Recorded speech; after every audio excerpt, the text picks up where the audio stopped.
Olá, meus queridos, sejam muito bem-vindos aqui à nossa série Identidade. Hoje é o nosso terceiro vídeo dessa série e eu quero agradecer porque você está aqui comigo assistindo esses vídeos e eu espero que eles estejam te ajudando a você a cada dia estar caminhando para a tua tão sonhada vida plena. Hoje iremos falar de fase e eu trouxe como tema: a tua fase não te define, você é maior que a tua fase. E meu nome é Raíri Santos, é uma alegria estar falando contigo e se esse vídeo fizer sentido para você, eu quero que você faça uma coisa: você comece a compartilhar esse vídeo para que outras pessoas sejam alcançadas. É uma forma de você contribuir para o bem das pessoas. Então, se você puder comentar também, deixa aí o teu comentário, deixa o teu joinha, porque ajuda muito esse vídeo a ser espalhado para mais pessoas. Então, como eu estava te falando, eu quero falar hoje de fases, porque muitas vezes a gente tem na mente que a nossa fase nos define, e aí você se desespera pela fase que você está vivendo hoje. E como essa série é Identidade, a gente vai entender aqui que uma fase, ela não define o teu futuro, tá? Ela não define toda a tua vida. Ela é um período que você está vivendo, mas você pode sair dele. O que desespera as pessoas? É achar que a fase é o final, mas ela não é o final, entende? Não é o final da guerra, é só uma batalha e você pode sair daqui. E hoje a gente vai conhecer a história de um homem muito conhecido nesse livro aqui, como eu já falei para vocês, eu recomendo que todos vocês leiam esse livro. É a Bíblia Sagrada, é um livro de princípios, e se você quiser entender mais sobre família, sobre relacionamento, sobre prosperidade, sobre todos os assuntos que vocês imaginar, é esse livro aqui. Então faça desse livro um livro de cabeceira para você, porque eu tenho certeza que você em nenhum instante você vai se arrepender, porque esse livro foi inspirado por Deus e ele é útil para te conduzir em todos esses caminhos que eu citei aqui e os que eu não citei também. Então essa história de hoje, ela é tirada desse livro aqui, é a história de Jacó. Eu quero enfatizar alguns pontos da vida de Jacó para você começar a analisar as fases que Jacó passou. E aí você começa a olhar para a tua vida. Qual é a fase que você está vivendo? E para você não se desesperar com a fase que você está vivendo hoje. Tem uma frase, né, que eu aprendi que diz assim, né? Tudo passa, entende? Sejam os momentos alegres como também os momentos ruins. E eu sempre me lembro, todos os dias, da misericórdia do Senhor quando a terra faz esse movimento, né, de rotação e translação. Por que eu me lembro disso? Porque a palavra diz o seguinte, que assim como a luz da aurora brilha todos os dias, também a misericórdia do Senhor é assim. E esse verso me faz entender que todos os dias, que eu queira ou não, vai existir dia e noite, não é assim? Se você quiser parar e falar assim, olha, não é mais para a terra fazer esse movimento, você não vai conseguir, porque tem alguém maior que sustenta tudo isso. Quem é essa pessoa? É aquele que criou os céus e a terra e as fontes das águas. Então é esse Deus que mantém todas as coisas. Então quando você estiver passando por uma fase que você achar que não vai passar e que você não vai suportar, lembra que nunca vai vir carga para você que você não possa suportar. E nessa cada fase que você passa, você tem que tirar um aprendizado. Você precisa aprender com essa fase. Quando você aprende com essa fase, você pula dela e muda de fase. E aí você cresce. A tua vida, ela é um degrau. Cada dia você sobe um pouquinho nessa escada da vida. E as fases faz parte da nossa jornada, entende? Você não está aqui por um acaso. E quando você entende que você não está aqui por um acaso, você foi planejado, você foi desejado e você começa a entender as fases. Muitas vezes nessa fase a conta não fecha, mas lá na frente você vai entender que até as coisas que hoje nessa fase você considera ruim, você pode usar e transformar em coisa boa, entende? Por que eu estou trazendo essa série Identidade? Para você entender que sempre existiu essas fases na vida das pessoas e quando você se entende, se conhece, fica muito mais fácil você passar por essas fases. Pessoas que ele não sabe quem são, de onde veio, para onde vai, não tem seu propósito clarificado, muitas vezes nessas fases ela se desespera, não sabe como agir. E a minha intenção é que você compreenda quem você é, que você compreenda que tudo isso são fases e que passa. Por isso que eu tenho um método chamado Método Paradigmas, onde eu trabalho com essas pessoas. Eu trabalho com mentorias, com palestras, eu trabalho com livros também. Eu procuro de alguma forma alcançar essas pessoas para mostrar para ela que ela é muito mais do que a sua fase. E se você quiser conhecer esse método Paradigma, certamente na bio do meu Instagram tem lá um link para você entrar em contato comigo, e você pode também mandar um direct para mim, me chamar no WhatsApp. Você tem que assinar e aí eu vou te ajudar. Nesse Paradigmas, nós trabalhamos com 3 pilares principais. Quais são? Identidade, crenças limitantes e bloqueios emocionais. Porque eu entendo que quando a pessoa não tem esses 3 pilares bem firmes, ela não consegue avançar. E como que eu falo isso? Eu já tenho algum tempo de experiência trabalhando com pessoas, e eu trabalhei com essas pessoas, ativando a identidade delas, e eu percebi que faltava alguma coisa. E aí eu comecei me estudando mais, me aprofundando. Hoje eu sou terapeuta, e então eu consigo entender que quando eu trabalho, e eu vivi isso na experiência dos meus alunos, quando eu comecei a trabalhar com esses alunos, os 3 pilares, eles explodiram. Pessoas que eu trabalho nas minhas mentorias, que não tinham coragem de sair de casa, que não conseguiu se amar, não conseguiu se enxergar como pessoa, o valor que elas tinham. Trabalho também na mentorias com pessoas que foram abusadas sexualmente, pessoas também que sofrem de depressão. Enfim, então tem vários casos que eu trabalho na mentoria, e esse método ele é fundamental. E em pouquíssimo tempo essa pessoa consegue sair do ponto A ao ponto B para viver essa vida extraordinária que ela nasceu para viver. Então, se você quiser me procurar e saber mais sobre o método Paradigma, é só mandar uma mensagem para mim. Então, como eu estava te falando, essa fase que você está vivendo não é o final da jornada, é só um período, é só uma fase. E você pode aprender com essa fase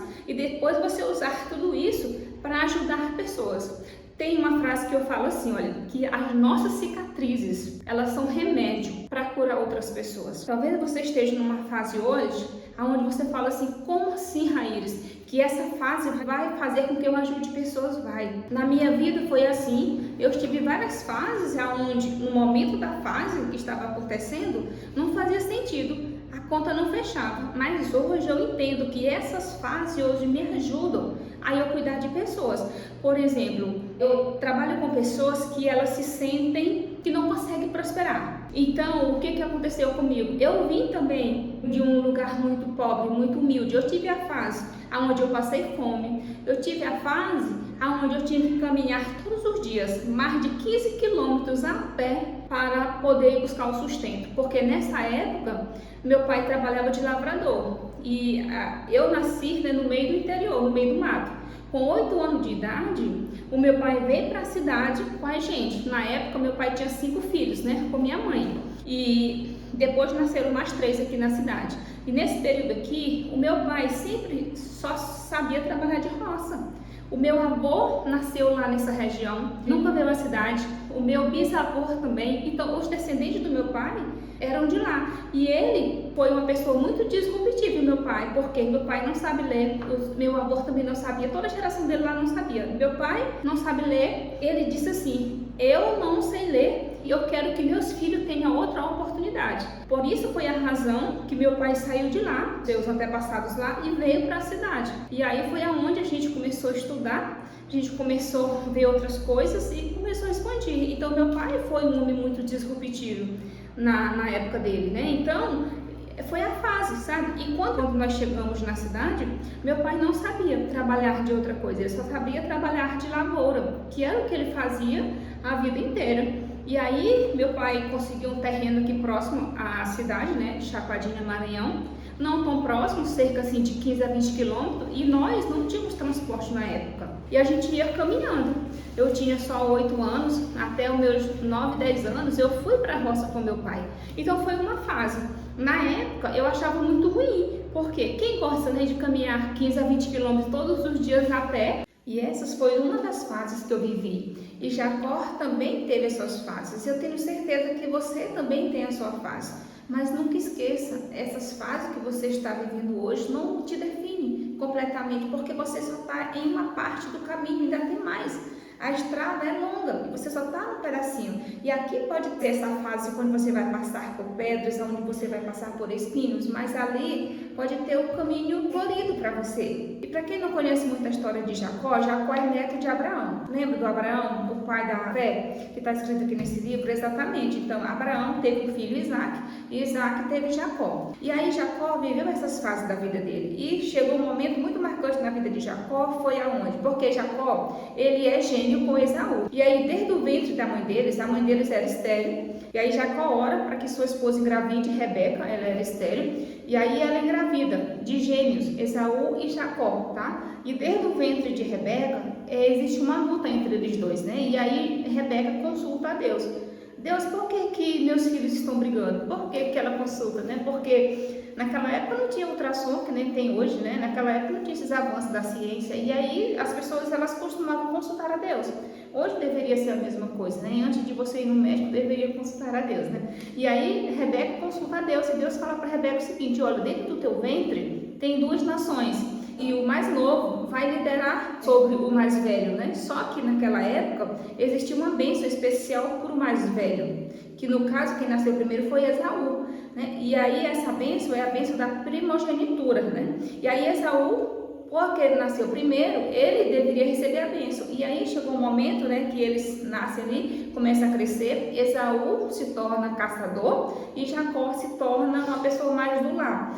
E aí um certo dia, quando Isaac já estava bem velhinho, e aí ele pede para Esaú. Por que ele gostava mais de Esaú? Porque Esaú sempre trazia caça, e aí Isaac gostava. E nesse dia Isaac falou assim: olha meu filho, eu já estou velho, já estou para morrer, e antes de eu morrer eu quero te abençoar, quero passar, né, essa bênção de primogenitura.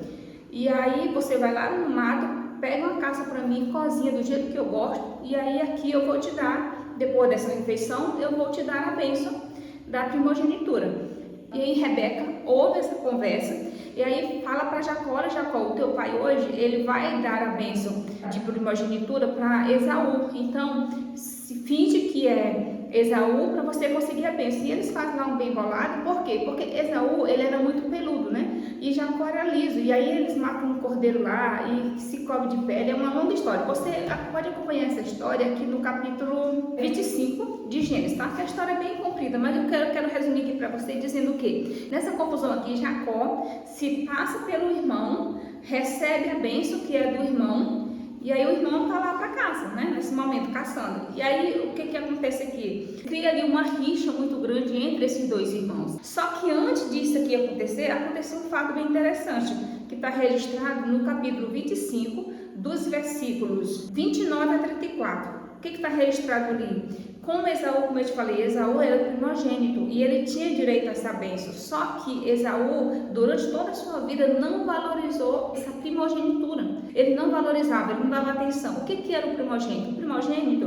ele tinha que passar os conhecimentos que o pai passava de geração em geração. O primogênito, ele tinha que conduzia como se fosse o líder espiritual daquela casa, sabe? O sacerdote daquela casa. E Esaú não estava muito ligando para essas coisas, não. E aí, nesse ponto aqui da história, no capítulo 25, versículos 29 a 34, acontece uma coisa interessante. Um certo dia, Esaú estava caçando, né, como sempre ele fazia, e Jacó estava cozinhando. Quando Esaú chega em casa, Esaú fala assim: Jacó, eu estou morto de fome. Me dá um pouquinho do teu cozido. Ele estava cozinhando lentilha. Aí Jacó, ele já vinha sempre, ele vinha pensando nessa primogenitura, né? Nessa bênção do seu primogênito.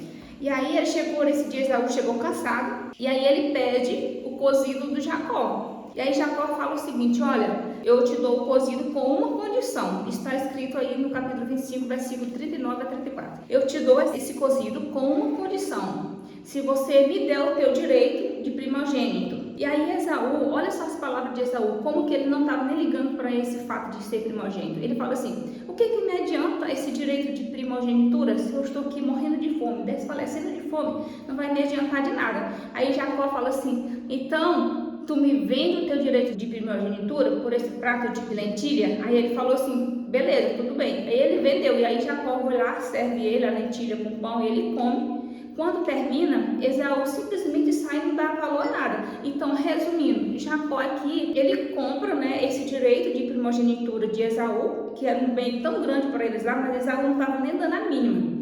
E aí Jacó, ele compra aqui no caso, né, barato, mas compra, né, pelo prato de lentilha, esse direito de Esaú. Só que nesse dia que aconteceu que Isaac falou que ia dar bênção para Esaú, quando Jacó, né, já tinha comprado essa bênção, que esse episódio que tinha acontecido, quando foi lá pro dia do Isaac dar a bênção, foi que aconteceu o que eu te falei. E aí, quando Esaú chega da caça, né, do campo, que Jacó já tinha recebido a bênção, ele fica irado. E aí ele fala uma palavra que está escrito no capítulo 27, no versículo 36, que ele fala assim: não é este porventura teu nome, Jacó enganador? E aí ele fica muito irado com Jacó, e nessa confusão que acontece ali, Jacó tem que fugir. Aí Jacó foge para casa do seu tio Labão, bem uma terra bem distante, em Padã Arã. E aí o que acontece aqui? Essa fase de Jacó foi bem delicada. Por quê? Porque Jacó teve que fugir, sair de casa, sair do seu conforto. E um detalhe bem interessante aconteceu aqui. Depois que ele vai para lá, para a casa de Labão, que é o irmão de Rebeca, nunca mais ele vê sua mãe, sabe? Então foi uma fase muito difícil da vida de Jacó. E aí ele vai para lá. Começa a viver agora como fugitivo. Chegando lá, Jacó, ele começa a trabalhar com seu tio Labão. E aí ele conhece a moça que futuramente seria sua esposa, né, a Raquel. E aí ele gosta de Raquel. E aí ele trabalha 7 anos por amor de Raquel, para casar com Raquel. No dia do casamento, o seu tio engana ele e dá a outra filha mais velha, que é Lia. E aí ele casa com ela, e aí depois ele fica bem irado porque Labão engana ele. Olha que louco isso, como que os fatos começam a acontecer, um abismo vai puxando outro abismo.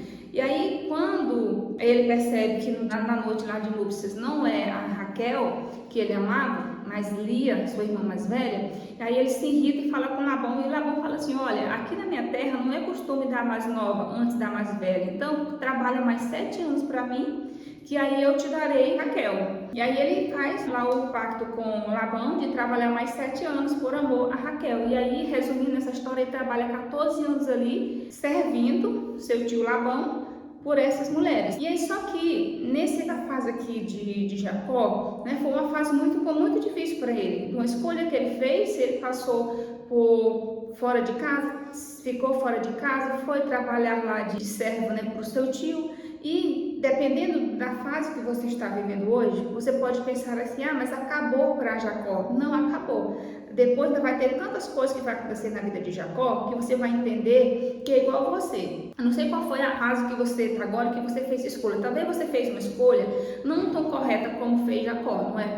E aí você pode pensar assim: mas agora acabou. Eu fiz essa escolha, o que eu vou fazer? Calma, assim como Jacó fez essa escolha aqui, teve as suas consequências, porque tudo que você planta, você colhe, a lei da natureza. Lembra que Jacó plantou aqui no engano, né? Ele enganou, na verdade, por mais que ele tenha comprado o direito de primogenitura do irmão barato, comprou, mas ele usou de artimanha na hora de receber a bênção. Ele se passou por um irmão que não era o irmão. E aí depois é o que acontece com ele? Ele é enganado da mesma forma. Então não se preocupe com a tua fase aqui, exceto que você tem que ter a consciência que você vai colher tudo que você está plantando. Mas mesmo que você colhe tudo que você planta, você pode mudar isso. Por quê? Porque você pode plantar novas sementes. E aqui eu quero te despertar para 2 coisas interessantes. Primeiro é que você colhe sempre que você plantou. E segundo é que você pode plantar sementes novas. Não te desespere. Foi isso que Jacó fez. Passou esses anos aqui, ele teve as consequências. Uma delas muito dolorida para Jacó foi não ver mais a mãe. Porque nesse percurso aqui que ele não pôde voltar para casa, ó, só lá na casa de Labão ele passou 14 anos servindo Labão sem ver a mãe. E aí nesse período aqui, Esaú estava guardando muita raiva do irmão, então ele viveu lá uma situação muito triste. Além de estar numa terra que não era dele, ficou longe da sua mãe, que ele era mais apegado, e ficou com essa dor na consciência de ter trapaceado com o irmão. Ficou com raiva do irmão, ficou com essa rixa entre eles, né, como irmãos, entendeu? Só que no percurso aqui, Deus foi tratando Jacó, sabe? Deus foi tratando Jacó. E aí eu quero chamar a tua atenção para outro ponto outra fase da vida de Jacó, entendeu? Que está escrito bem aqui no capítulo 35, no versículo 9 a 14. Que fase é essa? É a fase onde Jacó conversa mais uma vez com Deus e Deus muda o nome de Jacó. Deus fala assim: olha, a partir daqui tu não te chamarás mais Jacó, tu te chamarás Israel e tu serás o pai de grande nação. E aqui nessa fase aqui, a vida de Jacó é totalmente transformada. Jacó muda seu nome de Jacó, que significa, né, enganador, para Israel. E aí Jacó casa lá com a Raquel e Lia e tem 12 filhos. E esses 12 filhos de Jacó são as 12 tribos de Israel que você conhece. Então, aqui nessa fase aqui, a vida de Jacó é transformada, é mudada. E aí começa a acontecer coisas fantásticas. Mas se Jacó tivesse se desesperado nessa fase onde acontece que ele engana o irmão, foge, trabalha 14 anos lá para Labão, entende? Aquela fase não determinou a vida dele. E aqui a fase dele muda novamente, entende? Depois ele faz as pazes com o irmão, termina tudo bem. Mas o que eu quero te falar é que a fase não determina uma pessoa. E aqui eu trouxe Jacó para ilustrar essas fases da vida dele, trouxe um pouco da minha história, da minha fase, e você tem a sua fase. Então não se desespere com a sua fase, ela não vai te determinar. Só que lembra de uma coisa: tudo que você planta, você colhe.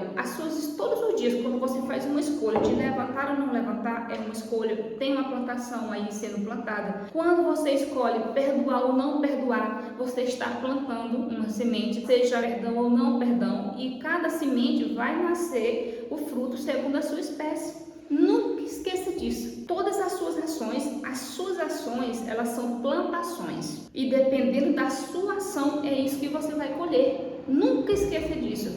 Tem uma frase que fala assim, que a semeadura é opcional, a colheita não. O que quer dizer isso? Que tudo que você planta, você vai ter que colher, tá? Então, se é nessa tua fase aqui, tá miserável, tá uma fase ruim, você fez algumas besteiras, plantou algumas coisas que não era para ter plantado, você não pode mais mudar, porque já nasceu, entendeu? Agora, o que você pode fazer aqui? Plantar sementes diferentes, plantar coisas novas.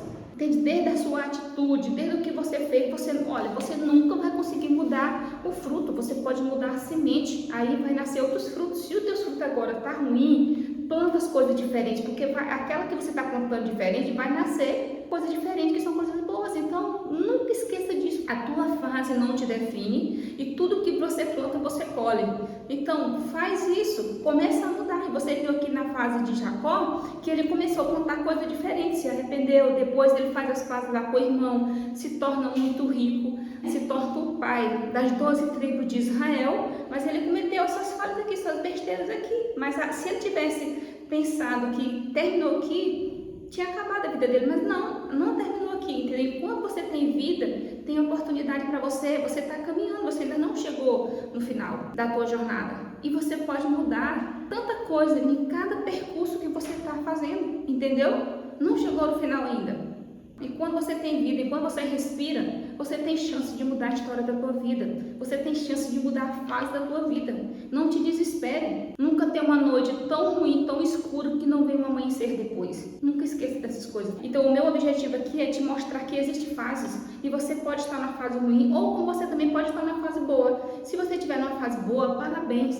Continue plantando coisas boas, porque você vai colher. E aí, uma coisa também que eu quero chamar a tua atenção: não faça suas escolhas com interferência dos outros, entende? Por exemplo, se alguém te faz uma coisa ruim, não vai plantar coisa ruim porque ele te fez. Porque é a escolha dele, é a plantação dele. Você escolhe. Numa mesma situação, tem os dois lados. E numa mesma situação, uma pessoa pode escolher plantar uma coisa ruim, uma semente ruim, mas você pode, na mesma situação, escolher plantar, por exemplo, uma semente muito boa. E você entende? Então, mesmo na mesma situação, pessoas podem colher fruto diferente. O que plantou a discórdia e o que plantou o perdão. Você entende? Então, você é a única pessoa capaz de decidir por você. Não permita que a ambiência te influencie, que os outros te influenciem, que o que é que os outros falam para você te influencie. Porque lembra que eu falo sempre assim: pensamentos são sementes. E tudo que você pensa aqui é o que vai nascer. Então lembra disso, a tua fase não te define, você é maior que a tua fase. Nunca esqueça que os teus resultados só dependem de você. Porque o outro vai plantar a plantação dele, você planta a tua plantação. Você entende isso? Então tenha clareza que você tem que ser o protagonista da tua vida, você tem que decidir o que você vai fazer. E nunca esqueça, ó, não dê o controle da tua vida para o outro escrever. Faça você a sua história,